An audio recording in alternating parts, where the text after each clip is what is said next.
Welcome to RS healthy foods. இன்றைக்கி சுவையான ஓமப்பொடி எப்படி செய்கிறதுன்னு பார்க்கலாம்.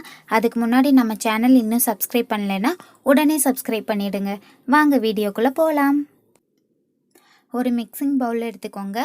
அதில் 1 கப் அளவுக்கு கடலை மாவு எடுத்திருக்கேன். 1 கப்னால் 100 கிராம். அதோட 1/4 கப் அளவுக்கு அரிசி மாவு சேர்த்துக்கோங்க.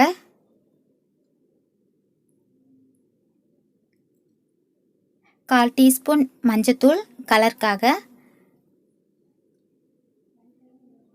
2 பிஞ்ச் அளவுக்கு பெருங்காயத்தூள், 1/2 டீஸ்பூன் உப்பு சேர்த்து சும்மா ரஃப்பாக கலக்கி விடுங்க.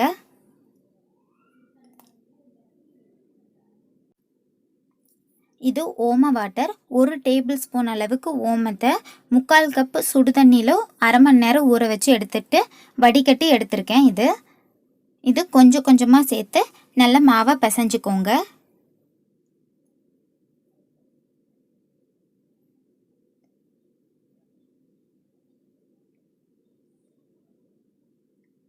முக்கால் கப் தண்ணி எனக்கு கரெக்டாக இருந்துச்சு.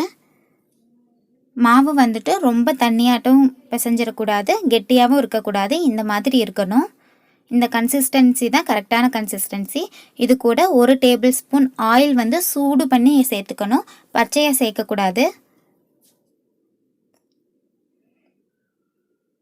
இப்போ கொஞ்சம் மிக்ஸ் பண்ணி விடுங்க. அதோட அவ்வளோதான், மாவு ரெடி ஆயிடுச்சு. அடுத்து முறுக்கு குழாயில் கொஞ்சம் எண்ணெய் தடவிக்கோங்க, மாவு ஒட்டாமல் இருக்கிறதுக்காக.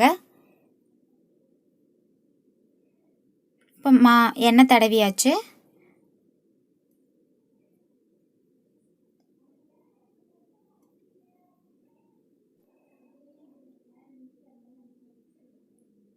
இப்போ எண்ணெய் தடவியாச்சு. மாவு கொஞ்சமாக எடுத்து முறுக்கு குழாயில் வைங்க.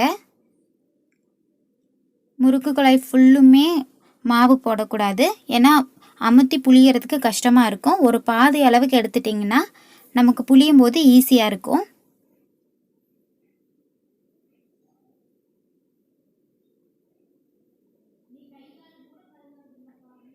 இப்போ எண்ணெய் நல்லா சூடாயிடுச்சு. இப்போது முறுக்கு புளியை வச்சு ரவுண்டாக சுற்றி விடுங்க, ஜாங்கிரி சுற்றுற மாதிரி.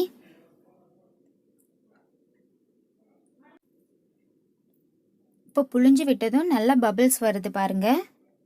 இது கொஞ்சம் கொஞ்சமாக பபிள்ஸ் கம்மியாக ஆரம்பிக்கும். பாருங்கள், இந்த அளவுக்கு பபிள்ஸ் கம்மியானதுக்கப்புறம் கரண்டி வச்சு லைட்டாக உள்ளே ப்ரெஸ் பண்ணி விடணும். ஏன்னா ஒன்று மேலே ஒன்று பிழிஞ்சு விட்டுருக்குள்ளேயே, அது வேகணுங்கிறதுக்காக. அவ்வளோதான். இப்போ திருப்பி போட்டணும். ரொம்ப நேரம் விட்டுட்டிங்க அப்படின்னா அது கலர் சேஞ்ச் ஆகி கரிஞ்சு போயிடும். திருப்பி போட்டதுக்கப்புறம் 1 நிமிஷம் கூட தேவையில்லை, 30 செகண்ட்ஸ்லேயே அது நல்லா குக் ஆகிடும். உடனே எடுத்துடுங்க, இல்லாட்டி கருகி போயிடும். இப்போ பாருங்கள், நம்ம ஓமப்பொடி ரெடி ஆயிடுச்சு. இதே மாதிரி மீதி இருக்க மாவையும் பிழிஞ்சு எடுத்துக்கலாம்.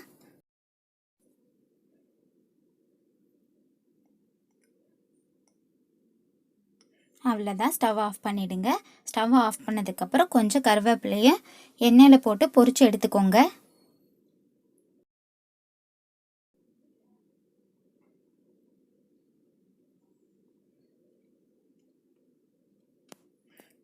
இங்கே பாருங்கள், 100 கிராம் மாவுக்கு 4 லேயர் வந்திருக்கு.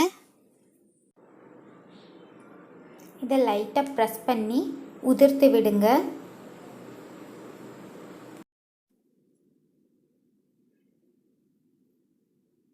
இல்லை தான் நல்லா பொடிச்சு விட்டாச்சு, உதிரி ஆகிடுச்சு.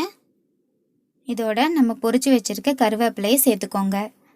அவ்வளோதான், சுவையான ஓமப்பொடி ரெடி ஆகிடுச்சு. ரொம்ப சூப்பராக இருக்குது. நீங்களும் வீட்டில் ட்ரை பண்ணி பார்த்துட்டு எப்படி இருந்ததுன்னு கமெண்ட் பாக்ஸில் கமெண்ட் பண்ணுங்கள். அப்படியே மறக்காமல் நம்ம சேனலையும் சப்ஸ்கிரைப் பண்ணுங்கள்.